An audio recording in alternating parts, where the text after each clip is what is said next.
He is playing Bhimpalas in Darbari, but you are not feeling the difference. See the beauty. How he has managed the swaras. Though the song Binati Sunya is in Bhimpalas, yet he is playing it in the Darbari style.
அனைவருக்கும் அன்பார்ந்த மாலை வணக்கங்கள்.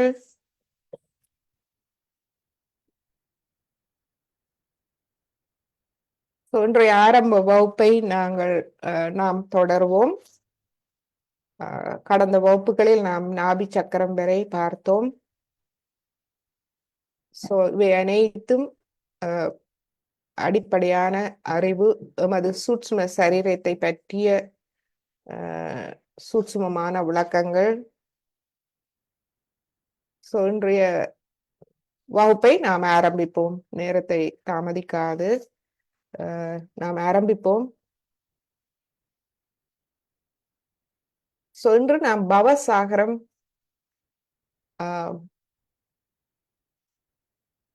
பவசாகரத்தை பற்றி பார்ப்போம். பவசாகரம் அதாவது நமது நாபியை சுற்றி இருக்கும் பகுதியே பவசாகரம். இதுவும் மிகவும் சுவாரஸ்யமான சூட்சும அறிவு.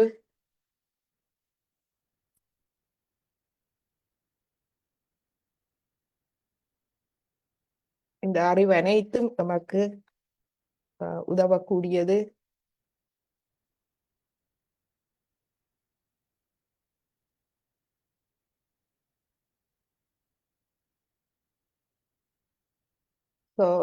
உங்கள் அனைவரையும் சாயோகா தியானத்துக்கு வரவேற்கின்றோம்.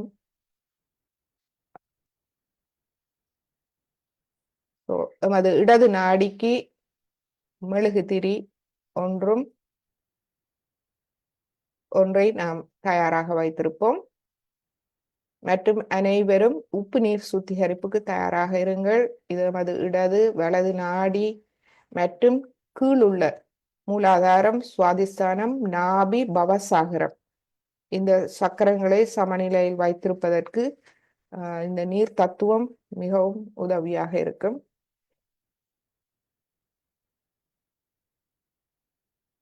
மற்றும் நாம் சிரமமின்றி இருக்க வேண்டும்.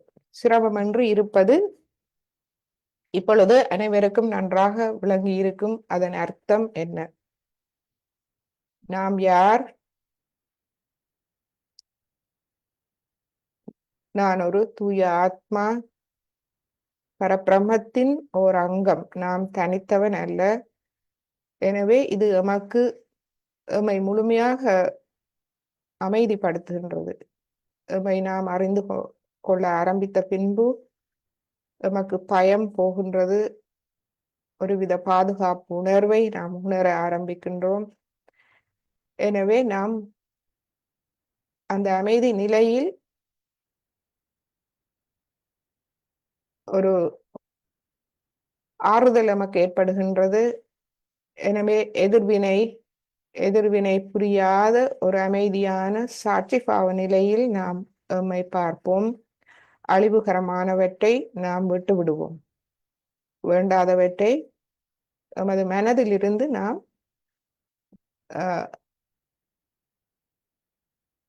அகற்றி விடுவோம். இதுவே டிட்டாச்மெண்ட் என்றால் பற்றின்மை. பற்றின்மை என்றால் வீடு உறவுகளை துறந்து ஓடுவதல்ல. பற்றின்மை என்பது எமக்குள் அழிவுகரமானவற்றை நாம் அவற்றை துறக்க வேண்டும். அதுவே துறவரம். இவ்வாறு நாம் செய்தோமானால் நாம் இலகுவாக இருக்க முடியும். ஆறுதல், மனதில் ஒரு ஆறுதலோடு நாம் இருக்க வேண்டும்.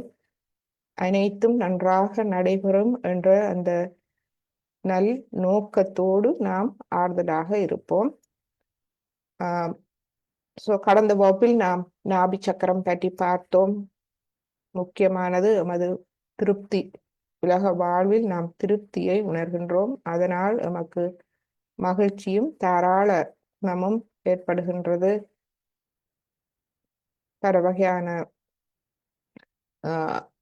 குணாதிசயங்களை பார்த்தோம். ஆத்ம முன்னேற்றம். அதன் பின்பே எமது உலக வாழ்வில் திருப்தி கிடைத்தாலே நாம் அதற்கு மேல் செல்ல முடியும். ஆத்ம முன்னேற்றத்தை பற்றி நாம் சிந்திக்க முடியும். வயிற்றில் பசி இருந்தால் நாம் உணவைத்தான் தேடுவோம். ஆனால் அவற்றில் நமக்கு திருப்தி ஏற்படும் போது எமது உலக வாழ்வில் எல்லா அம்சங்களிலும் ஒரு மன அமைதியும் திருப்தியும் ஏற்படும் போது எமக்கு அதை மேல் நோக்கி செல்லக்கூடிய ஒரு நிலைமை நமக்கு கிடைக்கின்றது. ஆத்ம முன்னேற்றம் அங்கிருந்து ஆரம்பிக்கின்றது, ஆத்ம வளர்ச்சி. இந்த ஆத்ம வளர்ச்சி எங்கு இருக்கின்றது என்றால் நமது எண்ணத்திலும் செயல்களிலும். நமது எண்ணம் செயல்களில் நாம் மாற்றத்தை காண்கின்றோம். அவை உயர்ந்தவையாக வருகின்றது. எனவே அங்கு நாம் எதை வேண்டுகின்றோமோ அது நமக்கு கிடைக்கின்றது. நாம் ஆத்ம முன்னேற்றத்தில் வளர்ச்சி அடைகின்றோம். இதுவே ஆத்ம வளர்ச்சியாகும். இவை அனைத்தும் ஒரே ஒரு சக்தி, எம்மில் உறங்கிக் கொண்டிருந்த குண்டலினி தாய் சக்தியை நாம் வெளிப்படைய செய்ததன் மூலம் எமது ஆத்ம விழிப்புணர்வை பெற்றுக்கொண்டோம். அவரே எம்மை ஒரு தாய் போல் எம்மை முழுமையாக எம்மை வளம்படுத்தி எம்மை மாற்றுகின்றார். இந்த தியானத்துக்கு சேர்ந்த பின்பு அந்த மாற்றத்தை நீங்கள் காணக்கூடியதாக இருக்கும். இது ஒரு அதிசயம், அதாவது மிராக்கிள் என்று சொல்லுவார்கள். அதிசயம் நடக்கின்றது என்று சொல்லுவார்கள். வெளியில் நடக்கும் அதிசயங்களை விட எமக்குள் நடக்கும் இந்த அதிசயம் நாம் உணர்ந்து கொள்ளலாம். எவ்வாறு எமக்குள் இந்த மாற்றம் நடைபெறுகின்றது, இந்த நல் மாற்றம், இந்த நற்குணங்கள் எமக்குள், இந்த ஆத்மாவின் நற்பண்புகள் எமக்குள் ஒளிர ஆரம்பிக்கும் போது, அந்த பண்புகளை அடைய எமக்கு ஆசை ஏற்படும் போது இந்த மாற்றம் மெதுவாக இந்த வளர்ச்சி ஏற்படுகின்றது. இந்த வளர்ச்சியை கண்டு நாமே பெருமிக்கும் அளவு அது நடைபெறுகின்றது. இது ஒரு அதிசயம். எம்மை விட மற்றவர்கள் எம்மில் அந்த மாற்றத்தை உடனடியாக கண்டுகொள்வார்கள். இன்று பவசாகரத்தை பற்றி பார்ப்போம். பவசாகரம் இந்த படத்தில் பார்த்தீர்கள் என்றால் இந்த மூன்றாவது சக்கரம், நாபி சக்கரம் நமது தொப்புள் பகுதியில் இருக்கு. அதை சுற்றி இருக்கும் பகுதியார். முக்கியமாக நமது வயிற்று பகுதி. இதை ஒரு வெற்றிடம் என்று சொல்லுவோம், வாய்ட். இந்த வெற்றிடம் இதுவே மாயை கடல் என்றும் நாம் சொல்லுவோம். அதாவது இந்த உலகத்தில் நாம் வாழ்கின்றோம். இந்த உலகத்தில் அனைத்தும் இருக்கின்றது, நல்லதும் இருக்கின்றது, கெட்டதும் இருக்கின்றது, எல்லாம் கலந்து ஒரு கலவையாக இருக்கின்றது. அதுக்குள் நாம் இருக்கின்றோம். எது சரி எது பிழை என்று பிரித்தறிய முடியாது. சில வேளைகளில் மனக்குழப்பத்தில் இருக்கின்றோம். அந்த மனக்குழப்பங்கள் எல்லாம் தெளிந்த பின்பு நாம் அதிலிருந்து எம்மை முன்னேற்றுவதுதான் இந்த நாபி சக்கரம் எம்மை இருதயத்துக்கு கொண்டு செல்கின்றது. அது எமது குண்டலினி எண்ணெயின் முயற்சியால் நடைபெறுகின்றது. இந்த குண்டலினி எண்ணெய் மேல் எழுப்பும் ஒரு சரியான குரு நமக்கு அமைய வேண்டும். சரியான குரு அமையாவிட்டால் இந்த வெற்றிடம் பாதிக்கப்படுகின்றது. சரியாக எம்மை மேலெடுத்து செல்ல முடியாத ஒரு குருவால் எமது பவசாகரம் பீடிக்கப்படுகின்றது. இதனால் தான் நாம் தவறான புத்தகங்கள், தவறான நபர்களிடம், குரு என்று சொல்லும் தவறான நபர்களிடம் நாம் அகப்பட்டு கொண்டோமானால் இந்த வெற்றிடம் முழுமையாக பாதிக்கப்படுகின்றது. நாபி பாதிக்கப்படுகின்றது. அதன் பாதிப்பால் தான் நமக்கு பிரச்சனைகள் நிறைய ஏற்பட்டு சில பிழையான குருமார்களிடம் போகும்போது பிரச்சனைகள் ஏற்பட்டு படுபவர்களை நீங்கள் காணலாம். எனவே இந்த சரியான குரு எம்மையும் அந்த குரு நிலைக்கு உயர்த்தக்கூடிய ஒரு குருவை நாம் அடைந்தோமானால் இந்த பவசாகரத்தை கடப்பது மிகவும் ஈஸி, அதாவது மிகவும் இலகு. பவசாகரம் என்பது இந்த குழப்பம் நிறைந்த இந்த உலகிலிருந்து நாம் தெளிவடைந்து முன்னேறுவது, வெளிவருவது மிகவும் இலகுவான ஒரு காரியம். கடந்த வகுப்பில் இந்த சக்கரங்களின் நிலைகளை பார்த்தோம் நமது கைகளில்.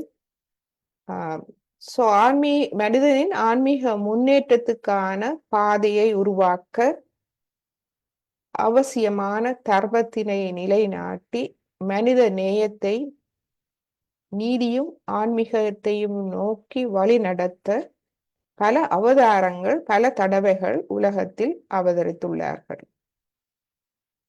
இந்த உலக மாயை, இந்த குழப்பம் நிறைந்த இந்த உலகத்தில் இருந்து நம்மை வழி நடத்த காலங்காலமாக பல அவதாரங்கள் இந்த பூமியில் அவதரித்து அந்தந்த காலகட்டத்துக்கு ஏற்ற வகையில் மனிதர்களை நீதியையும் ஆன்மீகத்தையும், அதாவது தர்மத்தையும் நோக்கி வழி நடத்தி வந்துள்ளார்கள். அவர்கள் யார் என்று நாம் பார்ப்போம் என்று. இவர்களே எமது பவசாகரத்தில் எம்மை வழிநடத்த வந்த 10 குருமார்கள், உண்மையான குருமார்கள். ஜனக மகாராஜா, ஆப்ரஹாம், மோசஸ் ஈஜிப்டில் வந்தார். ஆப்ரஹாம் மொசப்பதேமியா என்ற நாட்டில் அவதரித்தார். ஜரதுஸ்த்ரா பாரசீகத்தில் வந்தார். லாவோட்சே சீன தேசத்தில், கன்ஃபூஷியஸ் சீன தேசம், சோக்ரட்டிஸ் கிரேக்க நாடு, முகமது நபி மெக்கா, குருநானக் இந்தியா மற்றும் ஷீர்டி சாய்நாத் அவரும் இந்தியா. இந்த 10 அவதாரங்கள் வெவ்வேறு காலகட்டங்களில் நீங்கள் இதில் பார்த்தீர்கள் என்றால் தெரியும். சோக்ரட்டிஸ் வரை இயேசு கிறிஸ்துக்கு முன்பு, அதன் பின்பு இயேசு கிறிஸ்துக்கு பின்பு வந்த 3 அவதாரங்கள் எம்மை வழி நடத்த முயற்சித்தார்கள். அவர்கள் ஆத்ம விழிப்புணர்வு கொடுக்கவில்லை. ஏனென்றால் அந்த நேரத்தில் ஆத்ம விழிப்புணர்வை கூட்டாக பெறும் நிலையில் மனிதர்கள் தயாராக இருக்கவில்லை. அவர்கள் வந்த நோக்கம் அவர்களை ஒரு தர்ம நிலைக்கு உயர்த்துவது, அவர்களுக்கு அறிவை ஊட்டுவது. அந்த நிலையில் வந்தார்கள். இவர்களை ஒவ்வொருவராக நாம் சிறிது பார்ப்போம். இவற்றை நான் குரூப்பில் நான் போடுகின்றேன், எனவே நீங்கள் ஆறுதலாக வாசித்து பார்க்கலாம். ஸ்ரீ ராஜ ஜனகர் ஸ்ரீ சீதா பிராட்டியின் தந்தையார். தைரியமானவர், நல்லொழுக்கம் உள்ளவர், சாஸ்திரங்கள் மற்றும் வேதங்களை நன்கு அறிந்தவர்.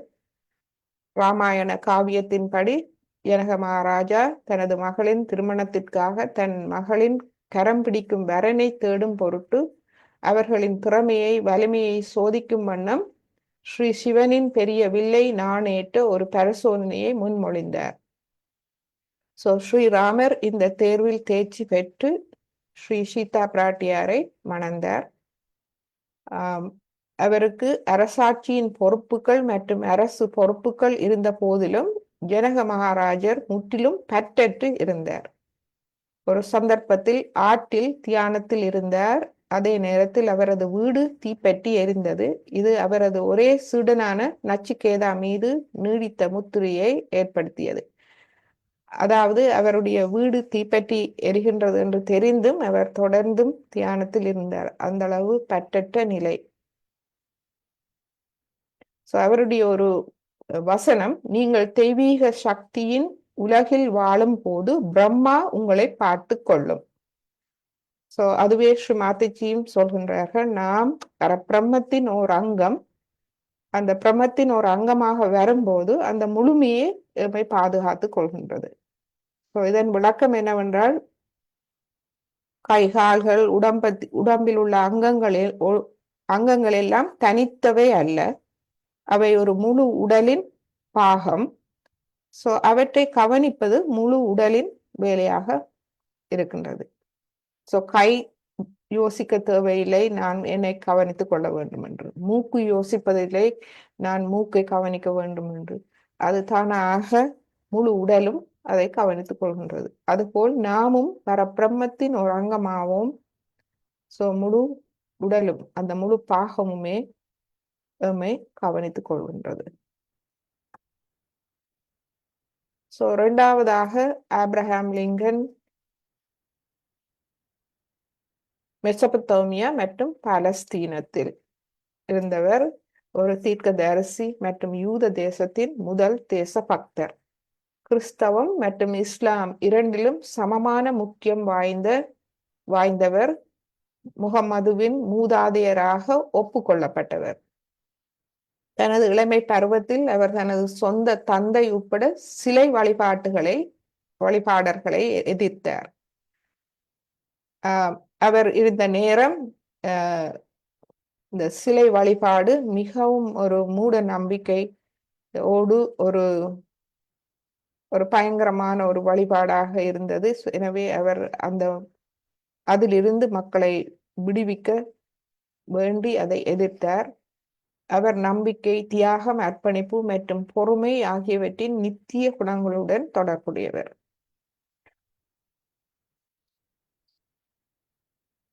அவருடைய ஆகவே நீங்கள் காணலாம், ஆப்ரஹாமின் காலத்தில் அவருடைய சொந்த வாழ்க்கை முறை, அதாவது குடும்பம் கட்டி எழுப்பப்பட்டு உறவுகள் கட்டமைக்கப்படுவது என்பது ஒரு அமைப்புத்தான். அவர் அதை அந்த அளவில் செய்ய முயன்றார். ஸோ அந்த காலத்தில் குடும்பம் என்ற ஒரு நல்லுறவு, அந்த கட்டுப்பாடுகளை அவர் கொண்டு வர முயற்சி செய்தார். மற்றும் மோசஸ், இவர்களை பற்றி நீங்கள் சிறிது அறிந்திருக்கலாம். இவரும் ஒரு தீர்க்கதரிசி, எகிப்து மற்றும் பலஸ்தீனத்தில் இருந்தவர். யூத வம்சாவளிகளின் வழியைச் சேர்ந்த மத தலைவர். பார்வோனின் மக்களால் எகிப்திய இளவரசாக வளர்க்கப்பட்டவர்.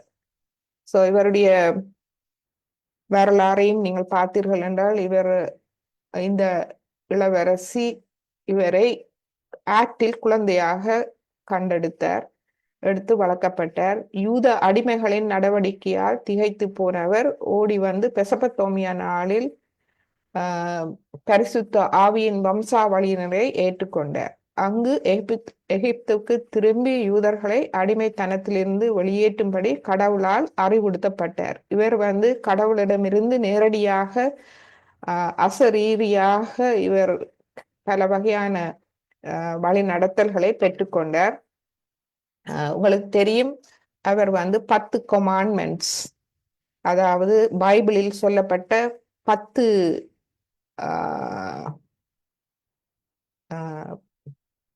10 நல்லொழுக்க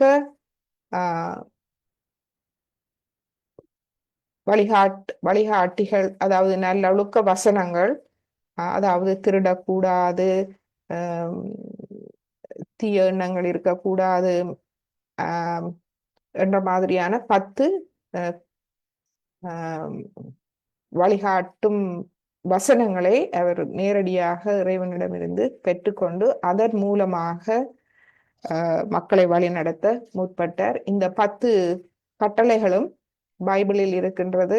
இந்த 10 கட்டளைகளும் எமது நாபி சக்கரத்தில் இருக்கும் 10 இதழ்களால் அந்த நற்குணங்கள் எமக்குள் வளர்கின்றது. சரதுஸ்திரா, இவர் பெர்ஷியா நாட்டில் இருந்தார். இவரும் ஒரு தீர்க்கதரிசி, மத கவிஞர்.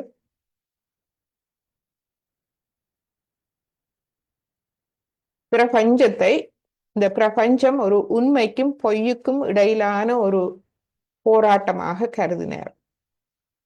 இந்த பிரபஞ்சத்தில் உண்மைக்கும் பொய்மைக்கும் இடையில் போராட்டம் நடைபெறுவது போல் எமக்குள்ளும் நடைபெறுகின்றது. உண்மைக்கும் பொய்மைக்கும் ஒரு போராட்டம், ஏனென்றால் நாம் எது சரி எது பிழை என்று தெரியாத அந்த குழப்ப நிலை, அந்த போராட்டம் ஒவ்வொருவருக்குள்ளும் இருக்கின்றது, இந்த பிரபஞ்சத்திலும் இருக்கின்றது.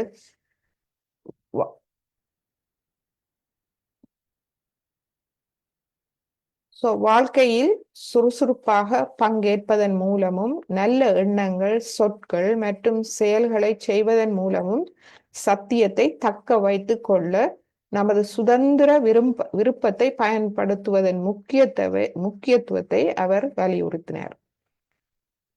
நீங்கள் யோகாவில் பார்த்தீர்கள் என்றால் அனைவருக்கும் சுதந்திரம் இருக்கின்றது. யோகாவில் எந்த ஒரு கட்டுப்பாடும் இல்லை. சுதந்திரத்தில் நாம்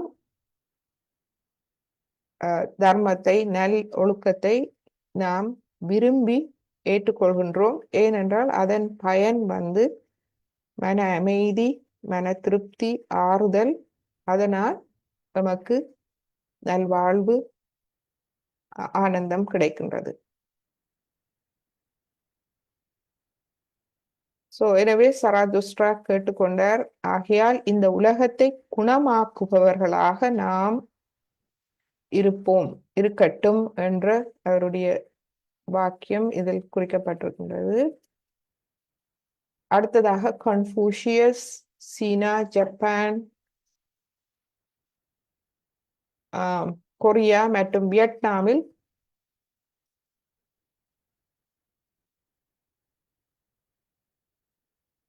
வாழ்க்கை முறையையும் சிந்தனையையும் ஆழமாக பதித்த சீன தத்துவ ஞானி.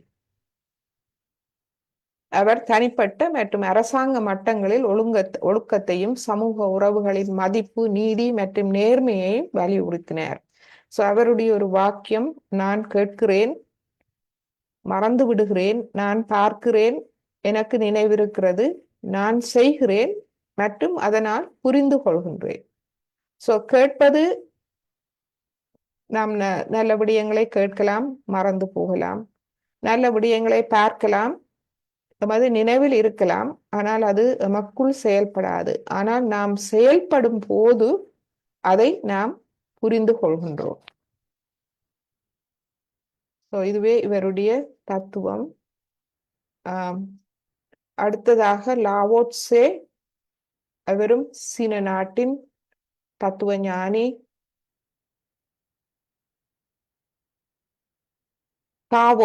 தாவோ என்ற தத்துவத்தை நிறுவினவர்.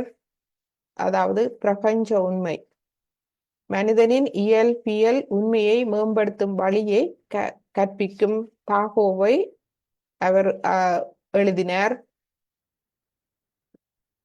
அதில் சொல்லப்பட்டிருக்கிறது, எல்லாவற்றின் ஒற்றுமையை அனுபவிப்பதன் மூலமும் இயற்கையோடு ஒன்றாகவும் உள் சுயத்துடன் ஒருவராகவும் இருப்பதன் மூலமும் நாம் அந்த பிரபஞ்ச உண்மையை கண்டுபிடிக்கலாம் என்று அவர் சொன்னார். அவருடைய கூற்று, மற்றவர்களை அடக்கி ஆள்வது பலம், உங்களை அடக்கி ஆள்வது உண்மையான சக்தி.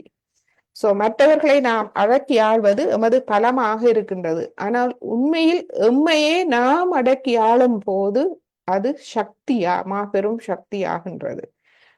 சயோகாவில் நானே எனக்கு குரு, என்னை நானே நன்றாக அறிந்து அடக்கி ஆளும் அந்த திறமை. அடுத்ததாக சோக்ரட்டிஸ், ஏதென்ஸ், கிரீஸ் நாட்டில் வந்தார். இவரை பற்றி நாங்கள் படித்திருக்கலாம். சொம்மொழி, கிரேக்க தத்துவ ஞானி மற்றும் சீர்திருத்தவாதி. தர்க்கம் மற்றும் மேற்கத்திய தத்துவத்தின் தந்தை என்று கருதப்படுவார். முதலில் ஒரு சிப்பியாக இருந்தவர். தனது சக குடிமக்களின் தார்மீக மற்றும் அறிவுசார் சீர்திருத்தங்களுக்கு தன்னை அர்ப்பணிப்பதற்காக அதை விட்டார். அவர் முழுமையான சத்தியத்தின் இருப்பை நம்பினார். மேலும் பெரும்பாலும் ஒரு தெய்வீக குரலில் இருந்து வழிகாட்டுதலை குறிப்பிட்டார். அவர் சத்தியத்தை தேடுவதில் கவனமாக பகுத்தறிவை ஆதரிப்பவராக இருந்தார். மேலும் அவரது பகுப்பாய்வு நடைமுறைகள் அறிவியல் முறை என்பன அறியப்படுவதற்கு வழிவகுத்தன. அவருடைய வசனம், நீங்கள் தோன்ற விரும்புவதை போல இருங்கள், அதாவது நாம் என்ன விரும்புகிறோமோ அதுவாக நாம் மாற வேண்டும். நான்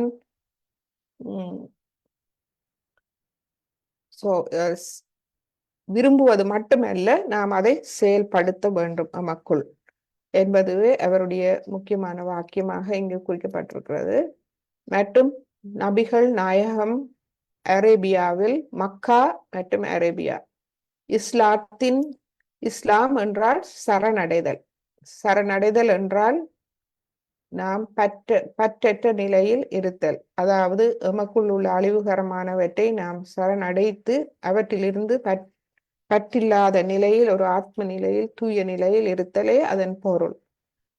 இஸ்லாம் என்பது சரணடைதல் என்பதே பொருள். அதை நிறுவினார்.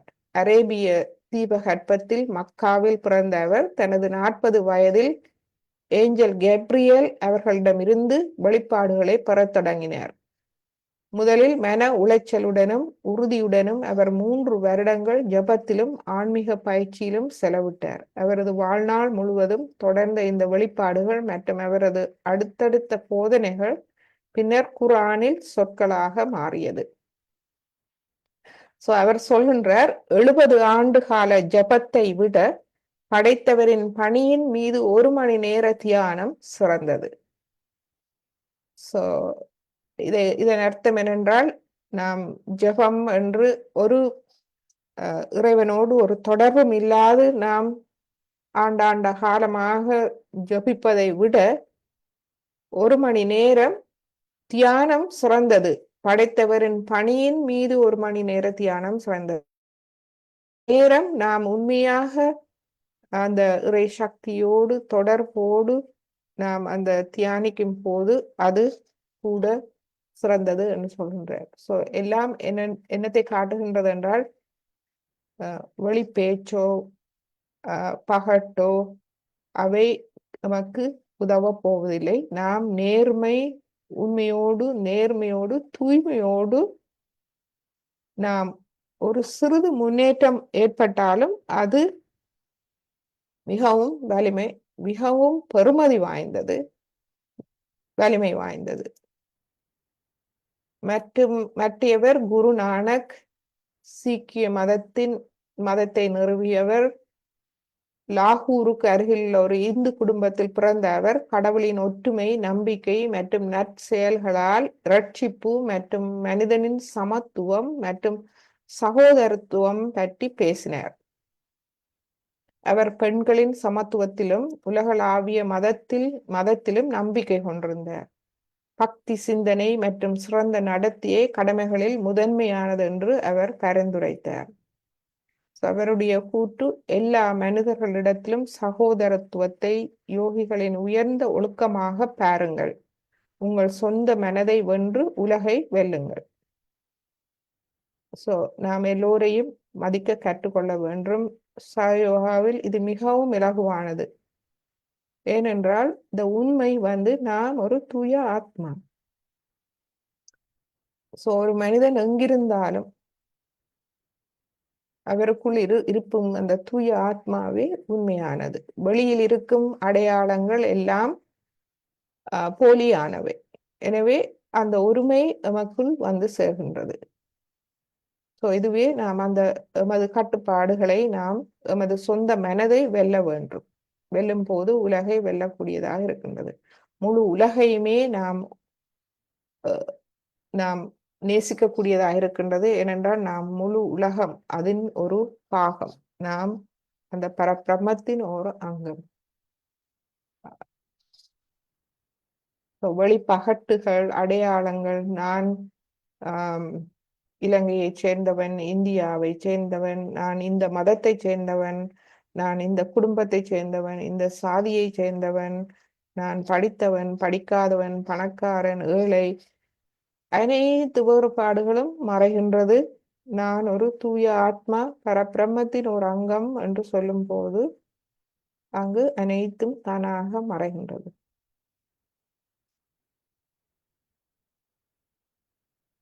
கடைசியாக வந்தவர் ஸ்ரீ ஷீர்டி சாய்நாத். ஷீரடியில் பிறந்தவர், இந்திய குரு மற்றும் சூஃபி. தனது வாழ்க்கையிலும் போதனைகளிலும் இந்து மதத்தையும் இஸ்லாத்தையும் தழுவி சமரசம் செய்ய முயன்றவர். இருவரிடமிருந்தும் பண்டிகைகளையும் சடங்குகளையும் கொண்டாடினர். ஸ்ரீ சாய்நாத் என்றும் அழைக்கப்படும் அவர் மகாராஷ்டிராவில் ஒரு துறவியாக வாழ்ந்தார். அன்பு, மன்னிப்பு, மற்றவர்களுக்கு உதவுதல், தொண்டு, மன நிறைவு, உள் அமைதி, குரு மற்றும் கடவுள் மீது பக்தி போன்றவற்றை போதித்தார். அவர் சொன்னார், ஷிரடி சாய்பாபாவின் ஒரு கூட்டு, மனிதனில் தெய்வீகத்தை காணுங்கள். மனிதனுக்குள் இருக்கும் தெய்வீகத்தை, அதாவது அந்த ஆத்மா, அந்த எல்லாம் வல்ல தெய்வீக சக்தியின் பிரதிபலிப்பு ஆத்மாவாக எமது இருதயத்தில் இருக்கின்றது. அதை நாம் காண வேண்டும், வெளியில் அல்ல. இதனால் அவர் இந்த இந்து மதத்துக்கும் இஸ்லாம் மதத்துக்கும் இடையில் உள்ள வேறுபாட்டை போக்கி மக்களை ஒன்றுபடுத்த முயன்றார். இவர்கள் எல்லாம் மிகவும் அவதாரம், இவை அனைத்தும் இந்த பிரபஞ்ச சக்தியின் அவதார சக்தியாக வந்தவர்கள். ஒவ்வொரு அந்தந்த காலகட்டத்தில் ஒவ்வொரு நோக்கத்துக்காக வந்தவர்கள். இவர்களை நீங்கள் பார்த்தீர்கள் என்றால் சாயோகாவில் அவர்களால் ஒரு பகுதியைத்தான் இந்த உலகத்தில் சாதிக்க முடிந்தது. இந்த பரிணாம வளர்ச்சி இந்த உலகத்தில் கூட ஒரு அந்த முழுமையாகவே அது ஒரு பரிணாம வளர்ச்சியாக ஒவ்வொரு படியாக முன்னேறி வந்திருக்கின்றது. அதை நாம் எமக்குள்ளும் காணலாம். நாமும் எமக்குள் இந்த மனித, அதாவது நாம் மிருக குணங்களை ஒன்றொன்றாக விட்டு மனிதனாக மாறி பின்பு ஆத்ம ஆளுமையாக மாறுவதை ஒரு பரிணாம வளர்ச்சி, சிறு படியிலிருந்து நாம் அவ்வாறு வளர்வதையும் நாம் எமக்குள் காணக்கூடியதாக இருக்கும். எமக்குள் நடைபெறுவதுதான் இந்த பிரபஞ்சத்தில் நடைபெறுகின்றது. இந்த பிரபஞ்சத்தில் நடைபெறுவது எமக்குள் சின்னதாக நடைபெறுகின்றது. நாம் சயோகாவில் நாம் அனைத்து மதங்களையும் நம்புகின்றோம். அதாவது நாம் அனைத்து மதங்களையும் மதிக்கின்றோம். அதனுடைய சாராம்சம், அனைத்து மதங்களின் நோக்கம், சாராம்சம் ஒன்றே, மக்களை நல்வழிப்படுத்துவது, ஆத்ம விழிப்புணர்வை கொடுத்து, அதாவது அவர்களை யார் என்று அறிய வைத்து அவர்களை முன்னேற்றுவதே அனைத்து மதங்களின் நோக்கமாகும். அனைத்து அவதாரங்களின் நோக்கமும் புனிதமானது. எனவே நாம் சாயோகாவில் அனைத்து மத சாரங்களும் எமது சாயோகாவில் இருக்கின்றது. சாயோகாவை முழுமையாக புரிந்த ஒருவர் அனைத்து மதங்களின் சாரங்களையும் நன்றாக புரியக்கூடியவராக இருக்கும். நவீன காலத்தில் நமக்கு குருவாக வந்தவர் ஸ்ரீ மாதாஜி நிர்மலா தேவி அவர்கள். அவர்களை பார்த்தால் இவை அனைத்தையும் ஒருங்கிணைத்து நமக்கு ஒரு மாபெரும் ஒளியாக சாயோகாவை தந்திருக்கின்றார். எமது குரு ஸ்ரீ மாதாஜியை நீங்கள் எடுத்தால் அவர் எவ்வளவு அன்போடு வழிகாட்டுகின்றார். தன்னலமில்லாத அன்போடு, எதையும் எதிர்பார்க்காது எவ்வாறு இதில் வழிகாட்டுகின்றார் என்பதை நீங்கள் இந்த சாயோகாவில் உணர்ந்திருப்பீர்கள். அவர் சொல்கிறார், குருவானவர் தமது சீடர்களை மாயை எனும் உலக வாழ்வை கடந்து எடுத்து செல்கிறார். அவர் ஒரு ஓடம் போன்றவர். தனது சீடர்களை அன்புடனும் சரியான வழிகாட்டலுடனும் கடக்க செய்கின்றார். எனவே எமது பவசாகரத்தை கடக்க செய்பவரே குரு. பவசாகரம் என்பது இந்த உலக குழப்பங்கள். இந்த உலகத்தில் இருக்கும் குழப்பங்களிலிருந்து நன்மை இருக்கிறது, தீமை இருக்கின்றது. அந்த குழப்பத்திலிருந்து எம்மை தெளிவுபடுத்தி அதை கடக்க வைப்பவரே உண்மையான குரு. ஸ்ரீ மாதாஜி சொல்கின்றார், குரு என்றால் உள்ளுக்குள் அதிக எடை கொண்டவர். ஏனென்றால் குரு என்றால் நாம் பார்க்கலாம் குரு என்ற சொல்லுக்கு குரு கீதாவில் விளக்கம் கொடுக்கப்பட்டுள்ளது. இது ஸ்ரீ பார்வதி அவர்கள், அதாவது சக்தி சிவபெருமானிடம் கேட்கிறார், குரு என்றால் என்ன விளக்கம். அதற்கு சிவபெருமானே, அதாவது அந்த பிரபஞ்ச சக்தி, அதாவது அவரே அதற்கு விளக்கம் கொடுக்கின்றார். கு என்பவர், கு என்பது உலக மாயை, ரு என்பது அதை கடக்க உதவுபவர், அதுவே குரு. சோ இந்த உலக மாயையை கடக்க உதவுபவரே குரு. எனவே அப்படிப்பட்டவர் தகுதியுடையவராக இருக்க வேண்டும். அதிக எடை கொண்டவராக, ஈர்ப்பு விசை கொண்டவராக இருக்க வேண்டும். அத்தகையவர் குருவானவர் மற்றவர்களை விட உயர்ந்தவராக இருக்க வேண்டும், மற்றும் முழுதும் அறிந்தவராக இருக்க வேண்டும். எம்மை கடக்க, இந்த உலக மாயை கடத்து எம்மை மூலத்தோடு கொண்டு செல்பவர் அந்த மூலத்தை நன்கு அறிந்தவராக இருக்க வேண்டும். அந்த மூலமாகவே மூலத்தோடு ஒன்றானவராக இருக்க வேண்டும். எனவே குரு என்பவர் உயர்ந்தவராக இருக்க வேண்டும் இடையில், ஆனால் எம்மை அன்புடனும் சரியான வழிகாட்டல், எம்மை ஒவ்வொருவரையும் புரிந்து சரியாக வழிகாட்டக்கூடியவராக இருக்க வேண்டும்.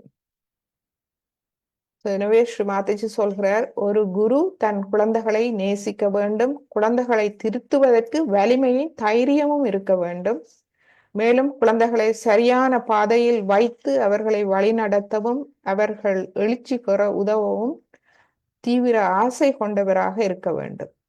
அதில் ஆசை இருக்க வேண்டும். அதிகாரத்திலேயோ பணத்திலேயோ ஆசை கொண்டவராக இருப்பவர் குருவாக இருக்க முடியாது.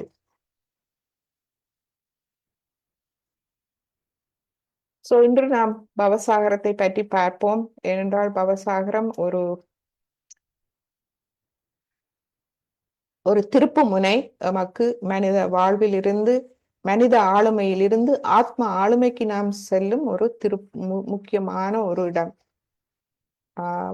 எனவே அதை நாம் பார்ப்போம். நல்ல குரு கிடைத்து விட்டால் அது இலகுவாகின்றது.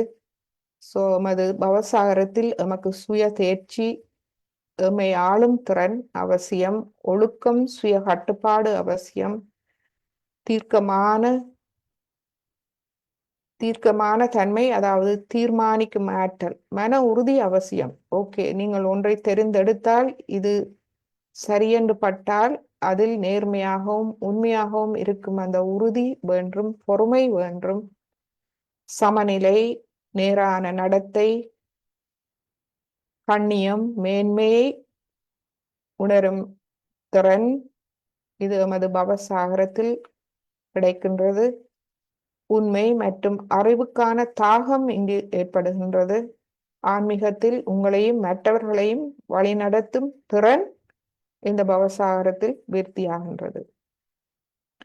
இந்த அனைத்து பவசாகரத்தின் நற்பண்புகளும் எமக்கு ஒரு நல்ல குருவால் எமக்கு தூய விருப்பம் இருக்கும் போது அது எமக்குள் வளர்ச்சி அடைகின்றது. பிரச்சனை, எமது பவசாகரத்தை நாம் கவனமாக வைத்திருக்க வேண்டும். சுகாதாரமற்ற உணவு பழக்கங்கள், மது, போதை வஸ்துக்களுக்கு அடிமையாதல், இவை அனைத்தும் எமது சுய கட்டுப்பாடு, சுய ஒழுக்கத்தை பாதுகாத்து குழப்புகின்றது. எனவே இந்த சுய கட்டுப்பாடு, சுய ஒழுக்கமின்மை, அதுக்கான காரணங்கள், இவற்றை நாம் எமக்குள் உள்ளாய்வு செய்து அவற்றை நாம் அழிவுகரமானவற்றை விட்டுவிட வேண்டும். உண்மையை தேடாதிருத்தல், சோம்பேறியாக இருத்தல், தவறான குருமார்கள், தவறான புத்தகங்கள், இவை அனைத்தும் நம்மை தவறாக வழிகாட்டுகின்றது. அனைத்துக்கும் காலை மாலை தியானம், உப்பு நீர் சுத்திகரிப்பு, நல்ல உணவு பழக்கம். இந்த நல்ல உணவு பழக்கம், நீர் என்பவற்றை நாம் எவ்வாறு சமநிலைப்படுத்தலாம் என்றால், அனைத்தும் இறைவனின் படைப்பு. இது எமக்கு ஆசீர்வாதமாக எமக்கு கிடைக்கின்றது. ஒவ்வொன்றும் அதை நாம் மனதில் வைக்க வேண்டும். எமக்கு முன்னால் ஒரு உணவு வருகின்றது என்றால் அதை நாம் மதிக்க கற்றுக்கொள்ள வேண்டும். அதற்கு நன்மை, அதற்கு நாம் நன்றி உணர்வோடு அதற்கு நுண்ணதர்வுகளை வழங்கி நாம் உட்கொள்ளும் போது நமது பவசாகரமும் அங்கு சுய கட்டுப்பாடு ஒழுக்கம் நிறுவப்படுகின்றது. இந்த நுண்ணதிர்வுகள் நமது வயிற்றுக்குள் செல்கின்றது. சுத்திகரிப்பு முறைகள் முக்கியமாக மெழுகுவர்த்தி, ஐஸ் பொதி, உப்பு நீர் சுத்திகரிப்பு மற்றும் உறுதிமொழிகள், பிரார்த்தனை, எமக்கு நாமே நுண்ணதிர்வுகளை கொடுத்தல். இந்த மாதிரியான சிறிய சுத்திகரிப்புகள் மற்றும் ஆனால் ஒழுங்கான சுத்திகரிப்புகள் நமக்கு உதவுகின்றது.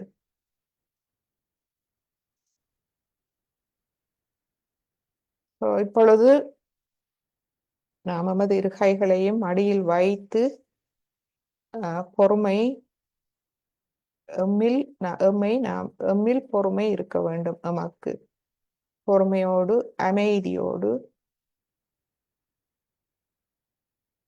சாட்சி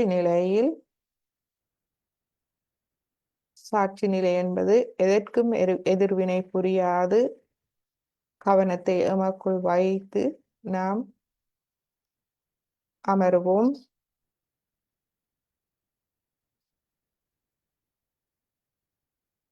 எனது கவனம் எங்கிருக்கின்றது?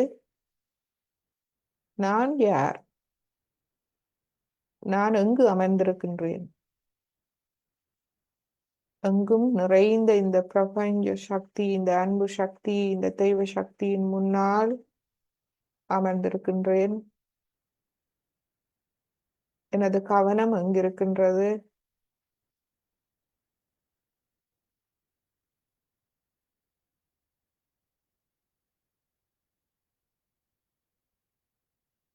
எனது சுவாசம் அமைதியாக நடைபெறுகின்றதா? சுழுமினை நாடி, அதாவது அந்த நாடி வழியாக நடைபெறுகின்றதா? 2-3 தடவை சுவாசத்தை கவனத்தோடு அமைதியாக கொண்டு வருவோம். சுவாசத்தை உள்ளிழுத்து வெளிவிடுவதன் மூலம்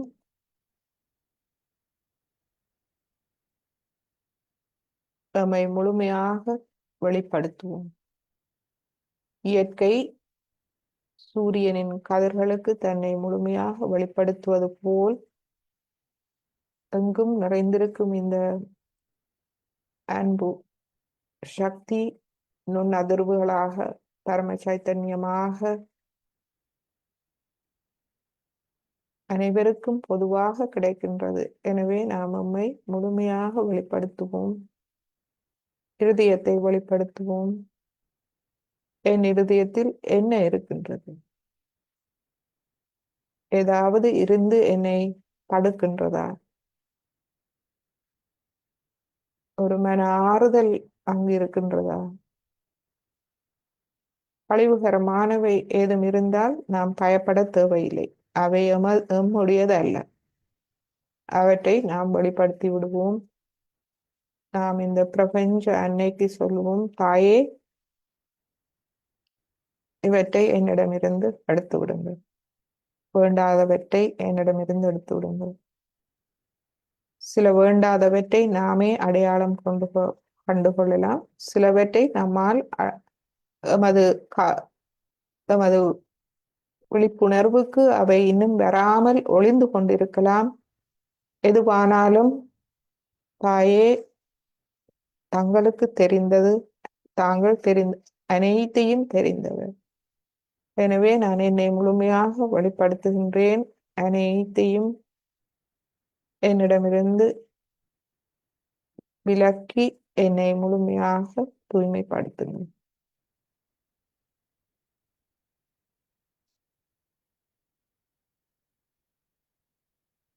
இப்பொழுது தலை உச்சியில் என்ன நடைபெறுகின்றது, இரு கைகளில் என்ன நடைபெறுகின்றது என்று அவதானிப்போம்.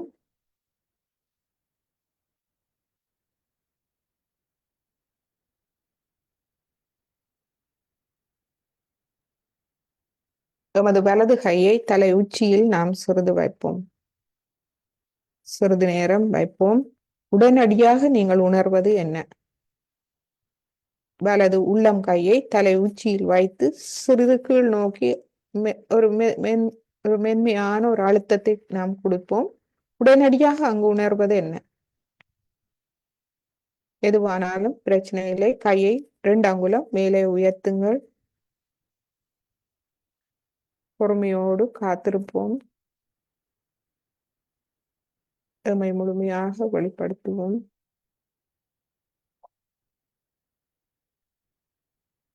எமக்குள் இருக்கும் குண்டலினி தாய் சக்தியிடம் நாம் சொல்லுவோம், தாயே, நான் உண்மையுடனும் நேர்மையுடனும் தூய்மையுடனும் இந்த தியானத்தில் முன்னேற விரும்புகின்றேன். எனக்கு வழிகாட்டுங்கள். எனக்கு ஆத்ம விழிப்புணர்வை தந்து அதை நிலை நாட்டுங்கள் எனக்குள்.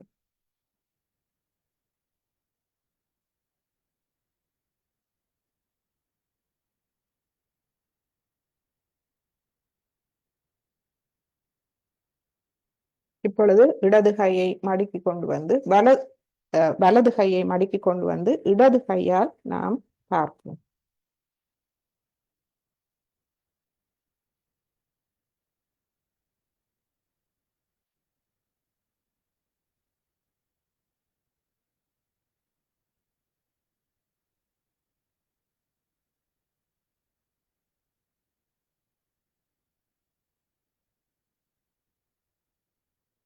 இப்பொழுது குண்டலினி எண்ணெயை எழுப்பி கவசம் இட்டுக் கொள்வோம். அனைவருக்கும் தெரிந்ததே. முதலாவது தடவை மெதுவாக முள்ளந்தண்டு வழியாக மேலெடுத்து ஒரு முடிச்சு போட்டுக்கொள்வோம்.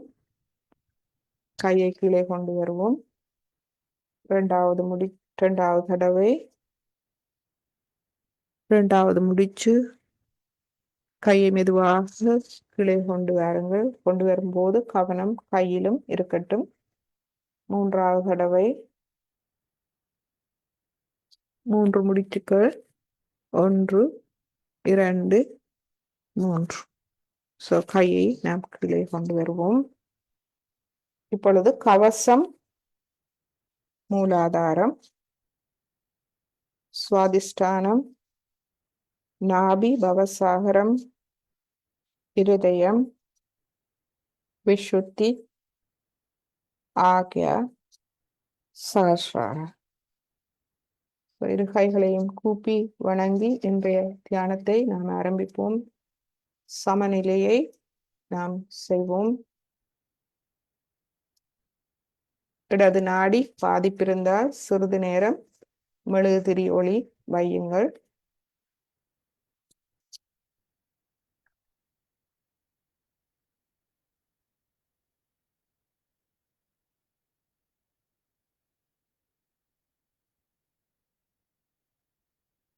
மற்றவர்கள் உப்பு நீரில் நீங்கள் கால்களை வைக்கலாம். இடது கை மடியில், வலது கை பூமியை நோக்கி நாம் பிரார்த்திப்போம். தாயே, எனது இடது நாடியில் உள்ள அனைத்து உபாதைகளையும் பூமி தத்துவத்தால் அகற்றி விடுங்கள்.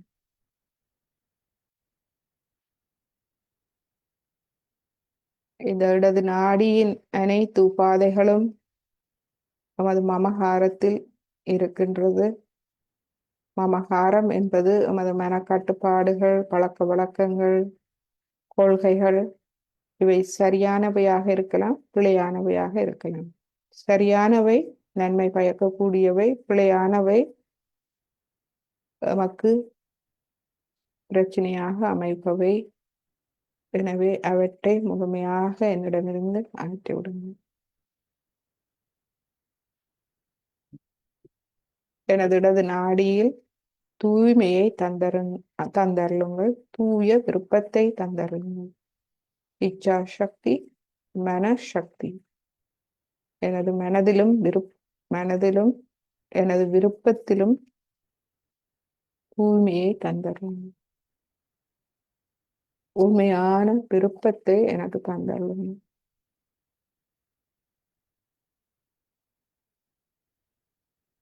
தலையுச்சியில் இருந்து கொண்டு நாம் கவனிப்போம், இரு கைகளையும் கவனிப்போம்.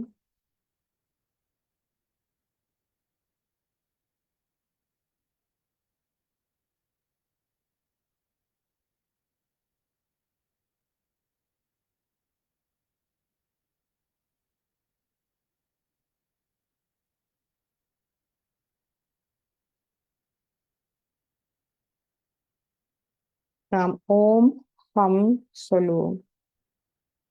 ஓம்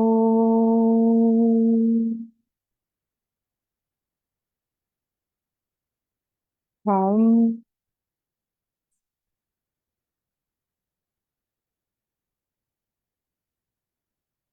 ஓம்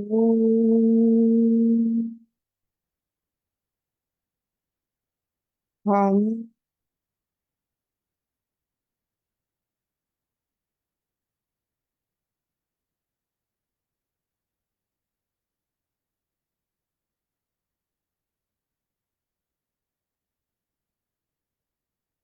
எமது இடது இருதயத்தில்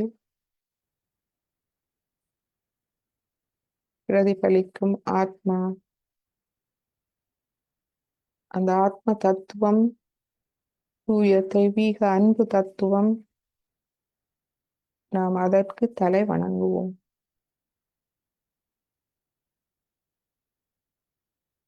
இங்கு நாம் சொல்லுவோம், ஸ்ரீ மாதாஜி, உங்கள் அருளால் நான் ஒரு தூய ஆத்மா.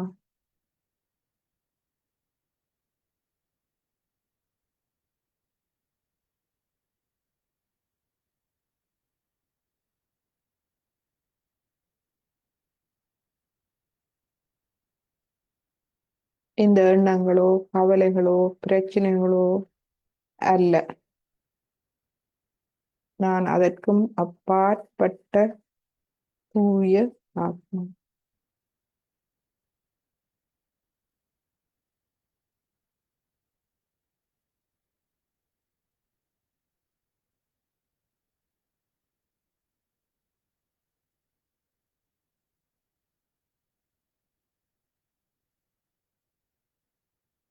இப்பொழுது நமது வலது கையை நாம் மடிக்கு கொண்டு வருவோம்.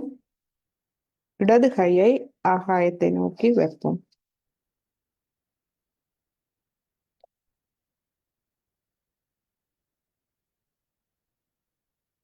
இதில் நாம் பிரார்த்திப்போம், தாயே, எனது வலது நாடியில் உள்ள அனைத்து உபாதைகளையும் ஆகாய தத்துவத்தால் அகற்றி விடுங்கள்.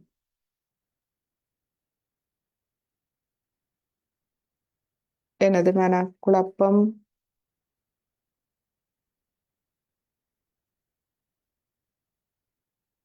மேலதிக திட்டமிடல், அதீத எண்ணங்கள், அமைதியின்மை, கோபம், அதிகாரம்,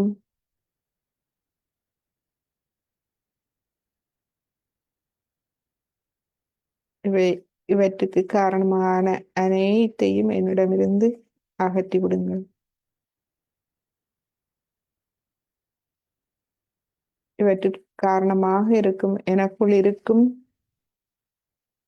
தீய குணங்கள் அனைத்தையும் என்னிடமிருந்து அகற்றி விடுங்கள். அறியாமை, இவற்றுக்கு காரணமான அறியாமையை என்னிடமிருந்து முழுமையாக அகற்றி விடுங்கள். எனது கவனத்தை அறிவூட்டி உள்முகமாக அமைதி அடைய செய்யுங்கள். எனது ஆத்மாவில் அமைதி அடைய செய்யுங்கள். நான் பரபிரம்மத்தின் ஓர் அங்கம் ஆவேன், தனித்தவன் அல்ல.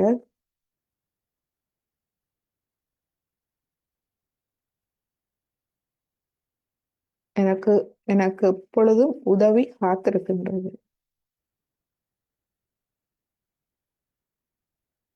எனவே நாம்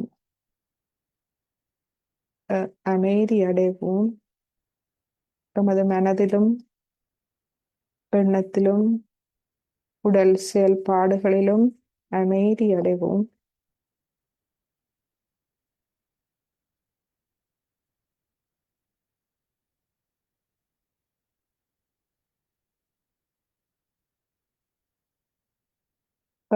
எமக்கு தெய்வீகமே எமக்கு உதவ காத்திருக்கின்றது என்ற அந்த உண்மையை அறிந்ததும் நாம் சுறுசுறுப்பு அடைய வேண்டும். மனதில் ஒரு உத்வேகம், செயல்களில் ஒரு சுறுசுறுப்பு வர வேண்டும். அவை தூய்மையாக இருக்க வேண்டும்.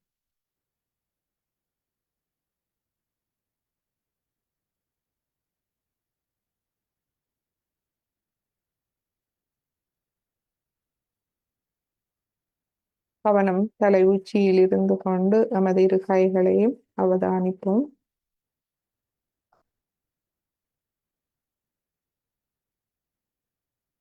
நம்மை நாம் முழுமையாக நமது இருதயத்தை முழுமையாக வெளிப்படுத்தும் போது தலை உச்சி குழியும் லேசாகி விரிவடைவதை நாம் காணலாம். அந்த விரிவு நமது சுழுமுனை நாடி முழுவதும் பரவுவதையும் நாம் காணலாம்.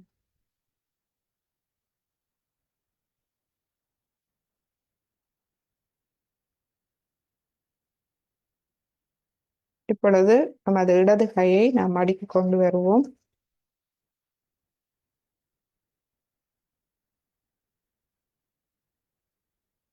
நடு நாடியில் நாம் மீண்டும் குண்டலினி அணையை வேண்டிக் கொள்வோம். தாயே, தமக்கு ஆத்ம விழிப்புணர்வை தந்து அதை முழுமையாக மக்கள் நிலைநாட்டுங்கள். நான் எனது இந்த தியானத்தில் உண்மையோடும் நேர்மையோடும் தூய்மையோடும் இருக்கின்றேன்.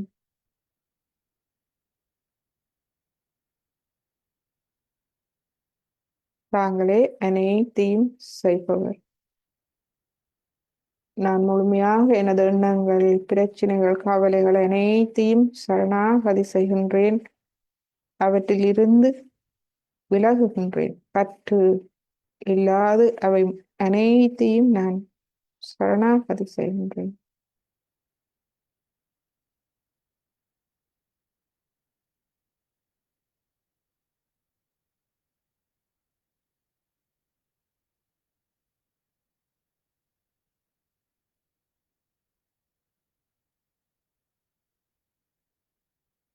எண்ணங்கள் வந்தால் அவற்றை நாம் மன்னித்து விடுவோம்.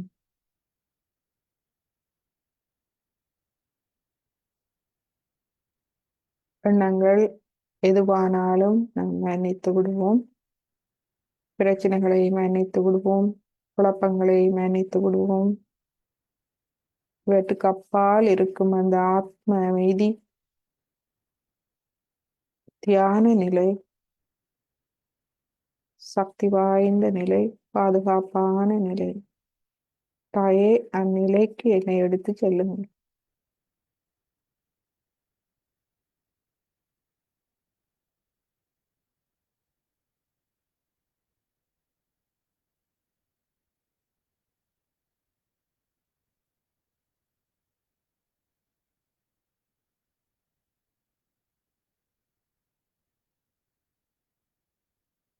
எமது வலது கையை நாபியில் வைப்போம்.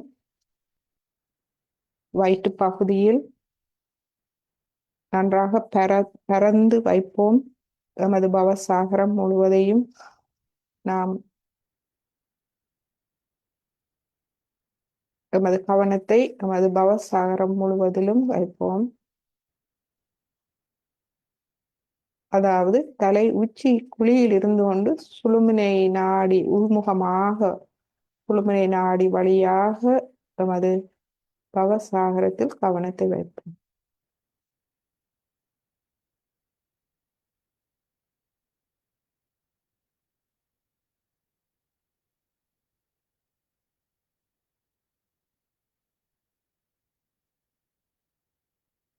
தாயே, நானே எனக்கு குருவாக இருக்க செய்யுங்கள். நானே எனக்கு குருவாக இருக்க செய்யுங்கள். எனது பவசாகரத்தில்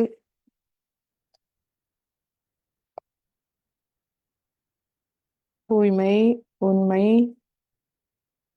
நல்லொழுக்கம், சுய கட்டுப்பாடு,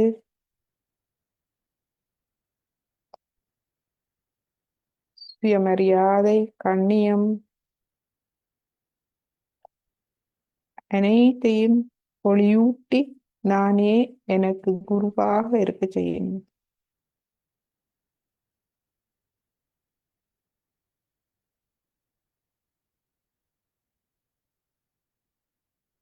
இந்த உலக குழப்பங்கள் நல்லவை கெட்டவை அறியுமாறு எனக்கு அறிவை தாருங்கள். அறிவையும் மன பலத்தையும் எனக்கு தந்தருளும்.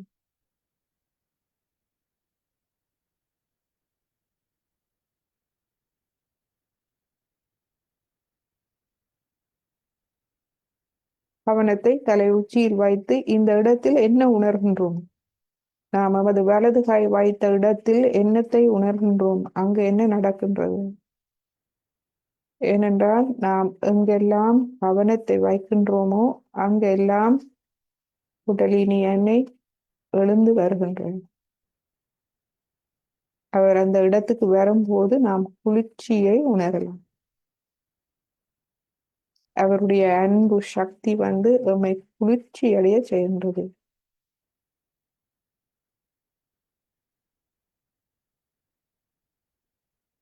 ஆறுதல் அடைய செய்கின்றது. எனவே ஆறுதலையும் நாம் உணரலாம்.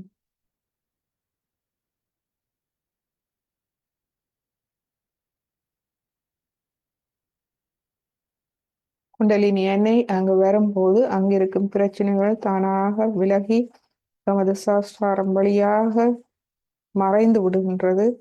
அதனாலேயே எமது தலையுச்சி குழியை நாம் திறக்க வேண்டும். தலை உச்சி குழியை திறப்பதற்கு இலகுவான வழி எமது இடது இருதயத்தை நாம் இந்த தெய்வீக சக்திக்கு திறப்போம். அங்கு ஒளிவு மறைவு கள்ளம் கபடம் சூதுவாது இல்லாது ஒரு சிறு குழந்தை போல் தாயே இதுவே எனது இருதயம். ஏதாவது அழிவுகரமானவை இருந்தால் எண்ணங்கள் அல்லது ஏதாவது இதயத்தில் இருந்தால் கோபம் தாகம் பிரச்சனைகள் அவற்றை விட்டு விடுவோம். இந்த தெய்வீக சக்திக்கு திறப்போம். சொல்லுவோம், தாயே இவையெல்லாம் எனது இருதயத்தில் இருக்கின்றது, இவை எனக்கு வேண்டாம், என் இருதயத்தை தூய்மைப்படுத்தி தரணும். அவ்வாறு நாம் திறக்கும் போது நமது உச்சிக்குழி திறக்கின்றது. அதன் மூலமாக அனைத்தும் வெளியேறுகின்றது. இதுவே நிரந்தரமான வெளியேற்றம். அழிவுகரமானவை நிரந்தரமாக நம்மிடமிருந்து வெளியேறி விடுகின்றது.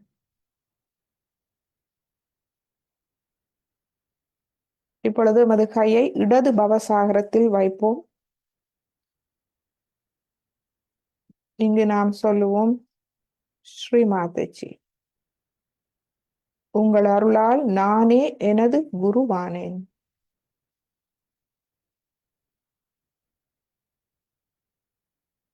தங்கள் அருளால் நான் ஆத்ம விழிப்புணர்வை பெற்று தூய தெய்வீக அறிவை பெற்றுக்கொண்டேன். அதனால் எனக்கு மனபலமும் அறிவும்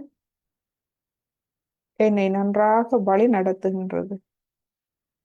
தங்கள் அருளால் நானே எனக்கு குரு.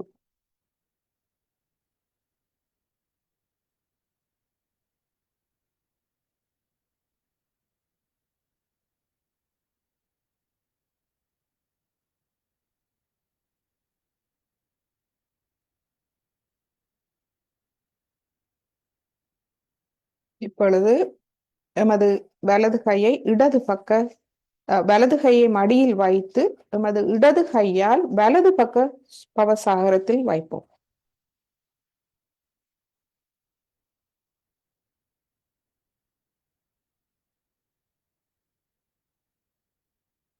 இடது பக்கம் தன்னம்பிக்கை. தன்னம்பிக்கையோடு நானே எனது குரு என்று கூறினோம். வலது பக்கம் இறை நம்பிக்கை. தெய்வீக நம்பிக்கை. எனவே இதில் நாம் சொல்லுவோம்,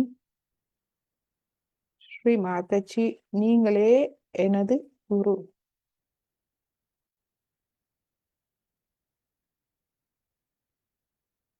பவசாகரத்தை கடப்பதற்கு ஒரு குரு அவசியம்.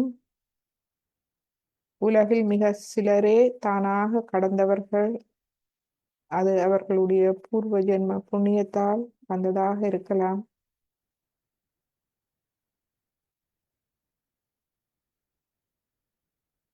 அந்த குரு உயர்ந்தவராக இருக்க வேண்டும். குரு எம்மை இந்த உலக மாயையிலிருந்து எம்மை மீட்டெடுத்து அன்போடும்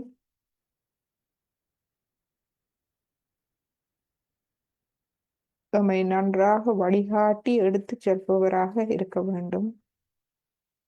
அவ்வாறு ஒரு குரு கிடைத்தவன் மிகவும் அதிர்ஷ்டசாலி. அந்த அதிர்ஷ்டம் எமக்கு கிடைத்திருக்கின்றதா என்று நாமே ஒவ்வொருவரும் உள்முகமாக அறிந்து கொள்ளலாம்.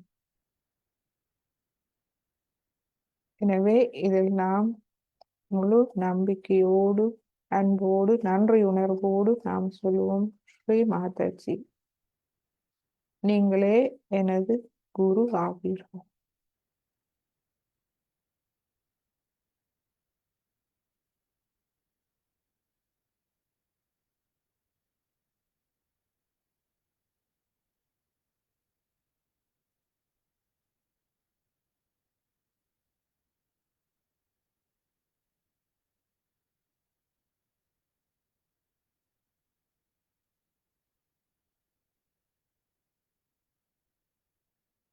ஸ்ரீ மாதாஜியின் புகைப்படத்தை அந்த நன்றி உணர்வோடு பார்க்க முடிகின்றது. ஒரு தாய் அன்போடு எம்மை தன்னலம் கருதாது தூய அன்போடு பலனை எதிர்பாராது எமக்கு இந்த ஆத்ம ஞானத்தை, அறிவை மிக இலகுவாக தந்து எம்மை வழிநடத்தி எமக்குள் நல் மாற்றங்களையும் ஆளுமை மாற்றங்கள், அது மட்டுமல்ல எமது வாழ்வில் நாம் மங்களகரம் நல் மாற்றங்களை உணர ஆரம்பித்திருக்கின்றோம். இந்த மாற்றங்கள் எவ்வாறு நடைபெறுகின்றது என்றே எமக்கு சில வேளைகளில் தெரியாமல் இருக்கும். அவ்வாறாக அது நடைபெறுகின்றது. இவ்வளவையும் இந்த மாற்றங்களை, நல் மாற்றங்களை கொண்டு வந்த ஒரு அன்னை, அவரை அன்னையின் அன்போடு பார்க்க முடிகின்றதா? நன்றி உணர்வோடு பார்க்க முடிகின்றதா?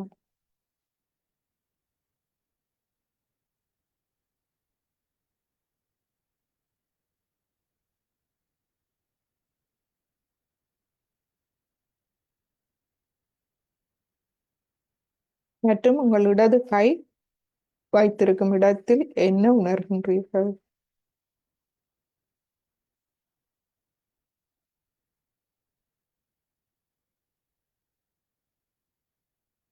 இப்பொழுது நமது இடது கையை மடக்கிக் கொண்டு வருவோம்.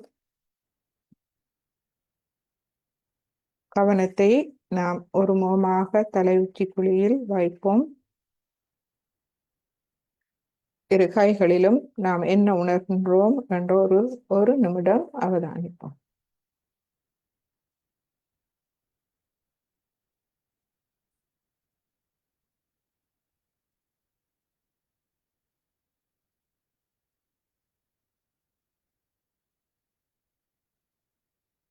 தலை உச்சிக்குழி திறந்து இருக்கின்றதா?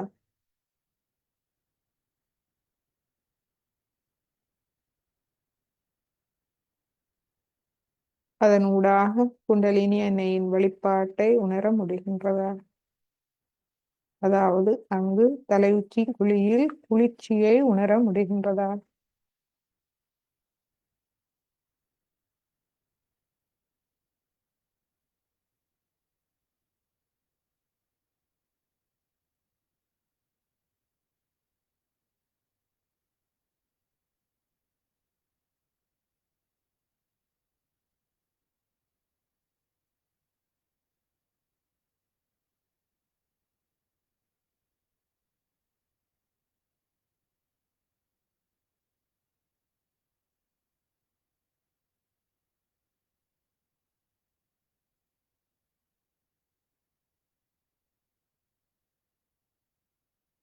இந்த அமைதி நிலையில் நாம் ஸ்ரீமாதஜியின் ஒரு சிறிய உரையை நாம் கேட்போம் பவசாகரம் பற்றி.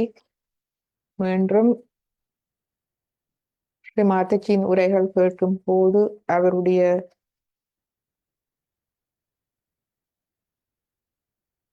அவருடைய வழிகாட்டல்கள், அவரிடமிருந்து வரும் அறிவு, சகயோகாவை பற்றிய அறிவு அனைத்தும் ஸ்ரீமாதஜியிடமிருந்தே வருகின்றது. வரும்போது உங்கள் மனதை தொட்ட விடயங்களை குறித்து வைத்துக் கொள்ளுங்கள். நாள் குறிப்பாக தேவை ஏற்படும் போது நீங்கள் திரும்பி பார்த்து கொள்ளலாம். அவை அனைத்தும் உங்கள் ஆளுமை மாற்றத்துக்கு, அதாவது உங்கள் கவனம் அதில் இருக்க பெரிதும் உதவும். என் அனுபவத்தில் இருந்து நான் உங்களுக்கு சொல்லுகின்றேன். மிக இலகுவாக வேண்டாதவற்றை நீங்கள் விட்டு விடலாம். இப்பொழுது நாம் ஸ்ரீமாதஜியின் ஒரு சிறிய அருளுரையை கேட்போம்.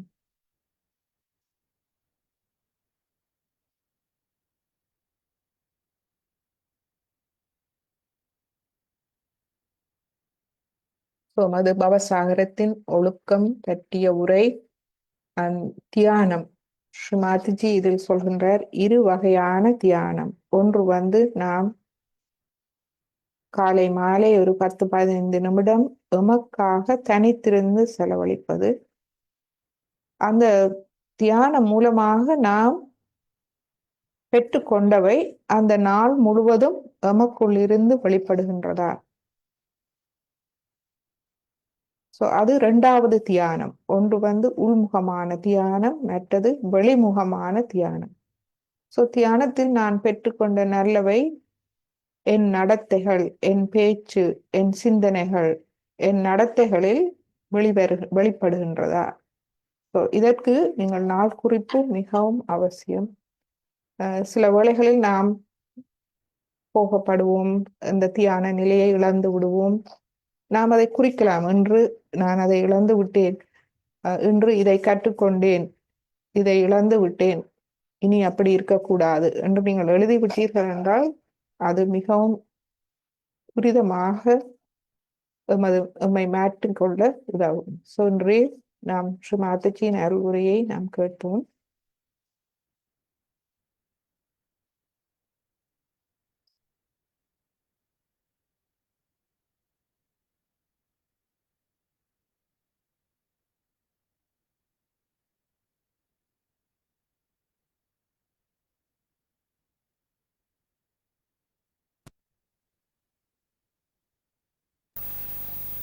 So there are 2 types of meditation. 2 types.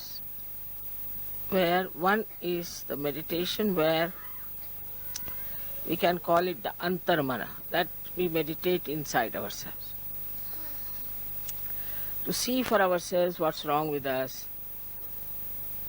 and how we have to correct, what we have to do about it. And another is bahirmana, is outside. How we have to live outside. You have to have a discipline which is not imposed on you, but very happily which you have accepted and have imbibed. For any art, say in India, I don't know here, but you have to put yourself into a rigorous training to achieve any height. You cannot haphazardly move about it. You cannot take just easily everything. In Sahaja Yoga there is no tapascharya, there is no penance for you. It's all blessings. But one should not get lost with those blessings if you have to really get into yourself in its full depth. So for the antarmana, it is important that you all should meditate morning and evening every day. Is alright even if you do not brush your teeth, but you must meditate. It's an important thing. That is the reason I find that in the West people go on catching, again cleaning, again catching. Every time I find somebody is suffering from either for some sort of a conditioning or say some sort of a badha, or sometimes it's ego or something. It comes and goes. It is not something that is detached permanently. As we have to take our bath every day, we have to wash ourselves every day. In the same way, we have to wash ourselves within. So meditation is the antaramana, tapaha, as you can call it. But it's not such a tapaha. You don't have to go to Himalayas and sit there. You have to just do this meditation early in the morning. In the Sahaja Yoga system, I would say the best that is working out is in Germany and in Austria, these two. And also England, but not to that extent. I would say these two are working out the best. And thirdly, in Rome. They too have ashrams of the same kind.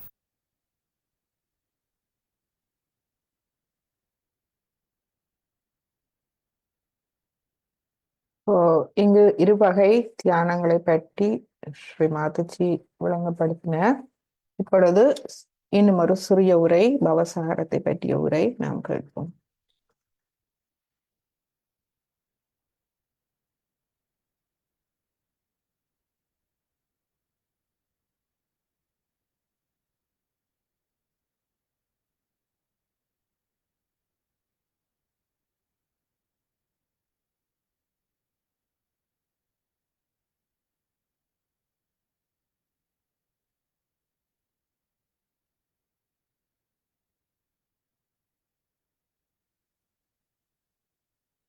இது குரு மற்றும் சீடருக்கிடையான தொடர்பு, பவசாகரம், இதை பற்றிய ஒரு உரை கேட்போம். சிறிய உரை, 5 நிமிட உரை. The Guru establishes the dharma, the sustenance in the disciples.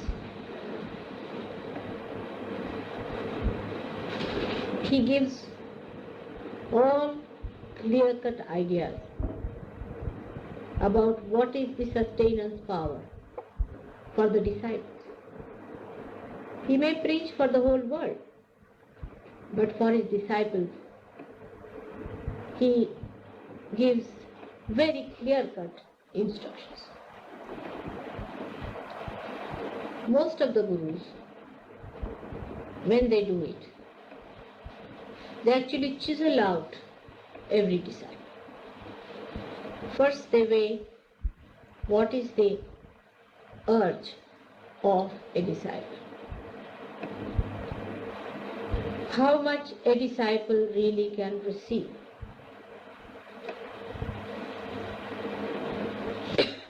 And then they accept somebody as a disciple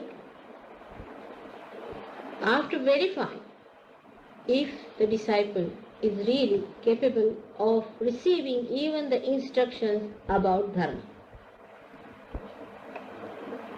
But not in Sahaja Yoga, because your guru is a mother.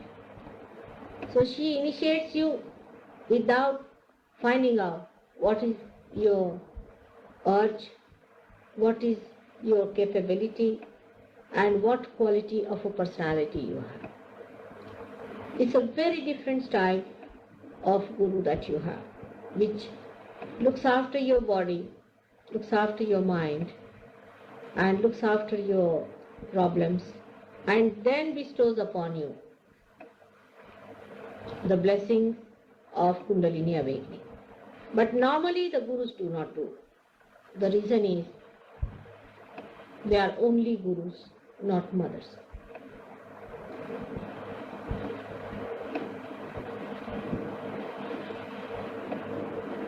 When you do the Guru Puja,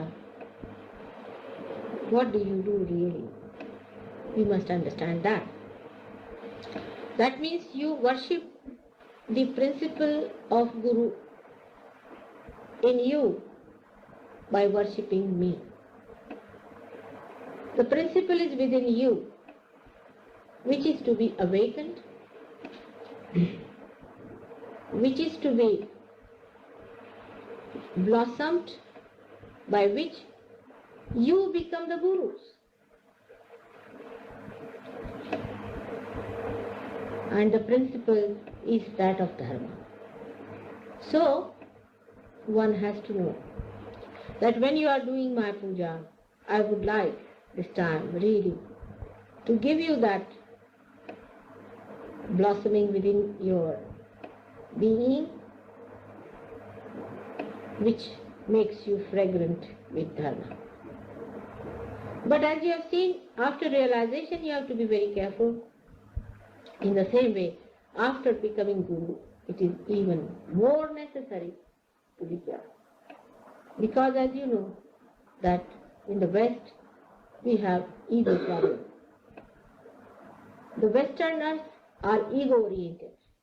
And this principle, once established, Guru means higher.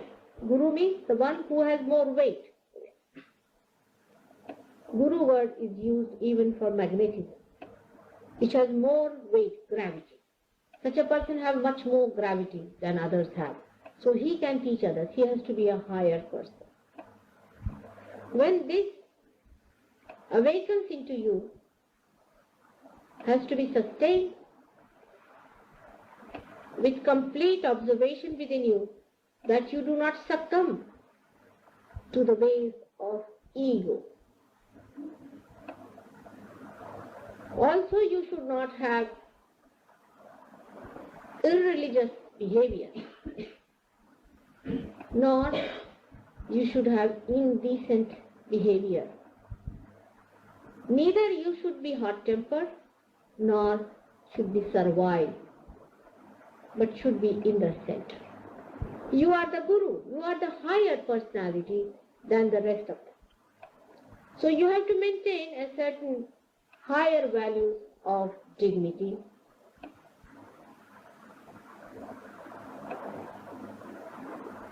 of your own sustenance, which has to be higher than those to whom you teach, who become your disciples. If you are defective, it would be a very big loss for the Sahaja.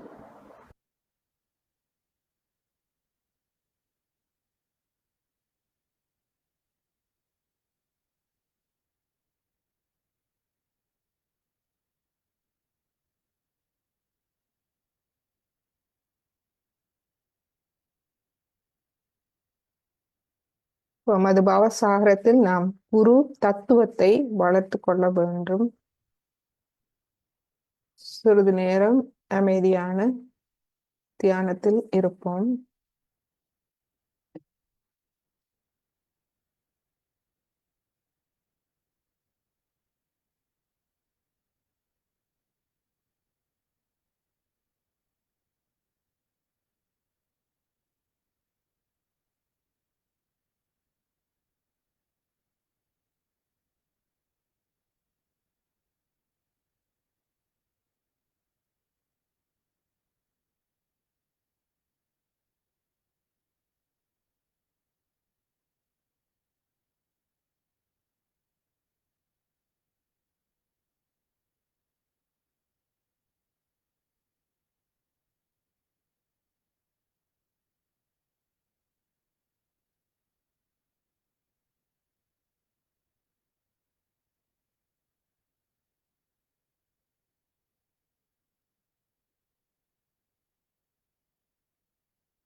இப்பொழுது குண்டலினி அணையை எழுப்பி கவசமிட்டு இன்றைய தியானத்தை நாம் முடித்துக் கொள்வோம். முதலாவது தடவை,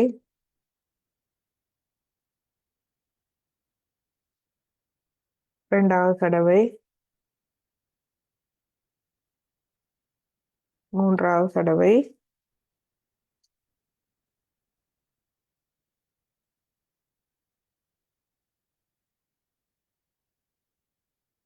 கைகளை இருதய மட்டத்தில் வைத்து வைத்து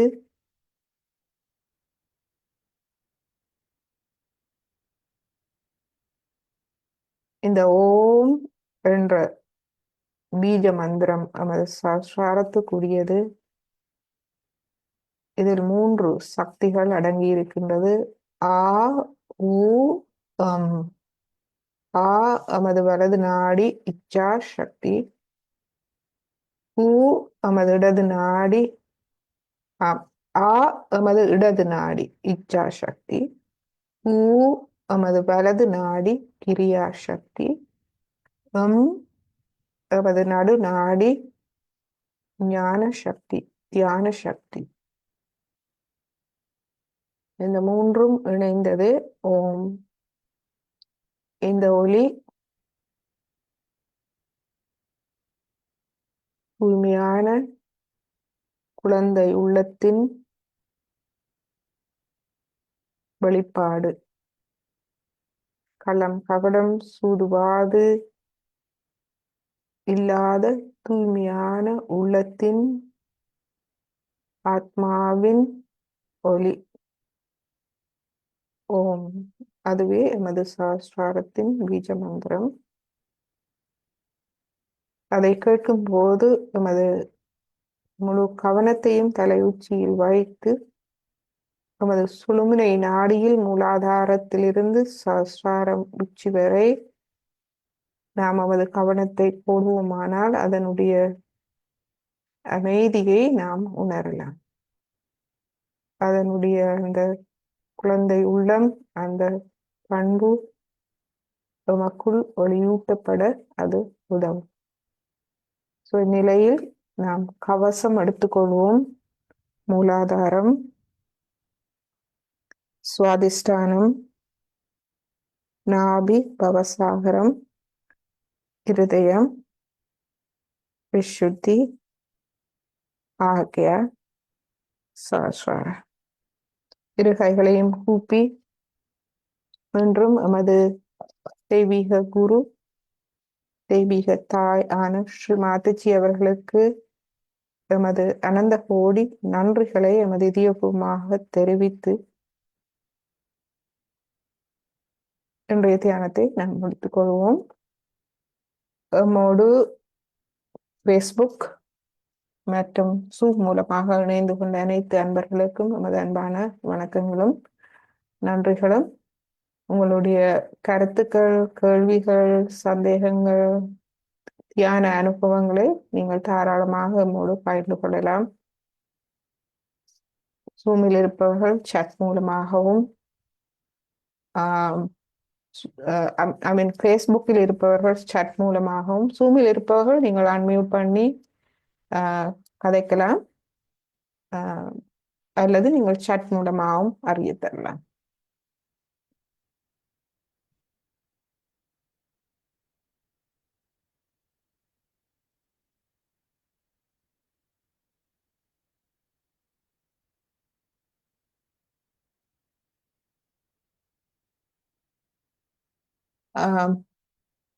எல்லோரும் அன்மியூட் பண்ணலாம். இப்பொழுது மிதுலஹாசன்,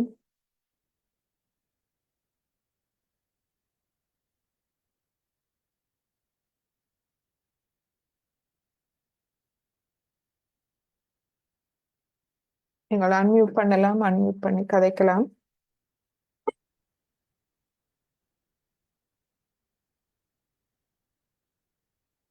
மிதுலஹாசன் சொல்லுங்க.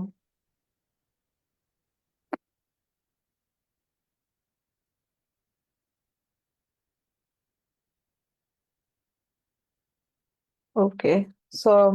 சந்திரிகா எப்படி இருக்கிறீங்க அக்கா?